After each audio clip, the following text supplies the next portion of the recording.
اول تو یہ سمجھ لیجئے کہ ایک ایک مال کا گن کے حساب کرنا چاہیے سال میں،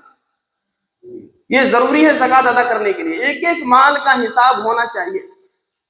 یہ ضروری ہے زکوٰۃ کے لیے۔ لیکن کسی کے پاس ایسا مال ہے جس کو گننا اس کے لیے ممکن نہیں ہے، دکان میں کتنا مال بھرا پڑا ہے، کہاں کہاں سے نکالے گنے، گودام میں چھوٹی چھوٹی چیزیں ہیں کہاں تک گنے، جس کا گننا ہمارے لیے ممکن نہیں ہے۔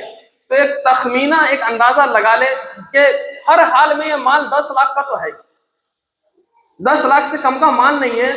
تو 12 لاکھ کی زکوٰۃ نکال دے، 2 لاکھ زیادہ کر کے، کہ اللہ کے راستے میں کچھ زیادہ ہی چلا جائے گا، کیونکہ 10 لاکھ کی زکوٰۃ نکالی، تخمینہ ہی تو ہے، اندازہ ہی تو، غلط ہو سکتا ہے۔ مان لو 11 لاکھ کا مال تھا اور 10 ہی لاکھ کی زکوٰۃ نکالی، تو پھر 1 لاکھ کی زکوٰۃ رہ جائے گی، اسی کی وجہ سے جہنم رسید ہو جائے گا۔ تو اگر 12 لاکھ، 13 لاکھ، 15 لاکھ نکال دیتے ہیں تو اللہ تعالیٰ نے زیادہ مال کا حساب لگا کر، زیادہ بتا کر، زیادہ زکوٰۃ نکالنے کو منع نہیں فرمایا، لیکن کم زکوٰۃ نکالی جائے گی تو بندہ پھنس جائے گا میرے بھائیوں بزرگوں دوستوں۔